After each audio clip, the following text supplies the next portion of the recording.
అసలు పొంతన కుదరతలేదులా వారి మీద ఎప్పుడెప్పుడు ఏం మాట్లాడిండో. రైతాంగం ఒక నియంత్రిత విధానంలో వ్యవసాయం చేయాల్సిన అవసరం ఉంది. మిమ్మల్ని ఎవరు ఎందుకు నియంత్రించాలి? రైతులను గవర్నమెంట్ ఎందుకు నియంత్రించాలి? మొత్తం మార్చి పారేయాలి, వరి పంట వేయద్దు, వరి పంట ఎత్తు ఊరు పెట్టుకుంటే అయితే ఏదో చెప్పినారు. అది కరెక్ట్ కాదు అధ్యక్ష. కొంతమందికి నా మీద కోపం కూడా వస్తుంది. మళ్ళీ ఇంకింత వరి ఏమంటుండా కేసీఆర్ అని ఏమైనా చెప్తున్నా అధ్యక్ష, భయపడదని చెప్తున్నాడు. వరి పంట ప్రభుత్వం చెప్పింది వేయకుండా వేరే వేస్తే వాళ్ళకి రైతు బంధు సదుపాయం రా. అన్నవాడికి 100-150 ఎక్కువ రావాలి కదా. పచ్చినాడు చేస్తా, గ్యారంటీ చేస్తా, 100% చేస్తా. కానీ ప్రతిసారి కొనలేము, ఇక్కడ గవర్నమెంట్ వ్యాపార సంస్థ కాదు. ఎవ్రీ ఇయర్ కొనది ప్రభుత్వం. రైతులు పండించే ధాన్యం తీసుకోవాలి, కొద్దిగా ఎక్సెస్ అయినప్పుడు దాన్ని ప్రాసెస్ చేయాలి, అందులో చిన్న నష్టం వస్తే భరించాలి. అది మీ బాధ్యత. ఏది మార్కెట్ లో డిమాండ్ ఉందో ప్రభుత్వం గుర్తించి చెప్తుంది. కాబట్టి దాన్ని వేస్తే మీకే లాభం జరుగుతుంది. మెడ మీద కత్తి పెట్టి రాయించుకున్నది కేంద్రం.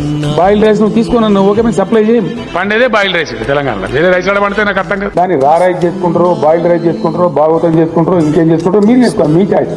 ఆ బియ్యం కథ దయ్యం కథ మాకెందుకండి? రాష్ట్ర ప్రభుత్వం కొనుగోలు కేంద్రాలు ఉండవు. పంజాబ్ లో వడ్లు కొన్నావు, మావి కూడా వడ్లు కొని డబ్బులు ఇగంతే. వేయదలుచుకున్న వాళ్ళు వాళ్ళ రిస్క్, వాళ్ళు తినడానికి కానీ వాళ్ళ విత్తన కంపెనీకి కానీ వ్యాపారులతో ఒప్పందం కానీ ఉంటే వేసుకోవచ్చు, అది వాళ్ళ రిస్క్. ప్రభుత్వ పాత్ర ఉండదు.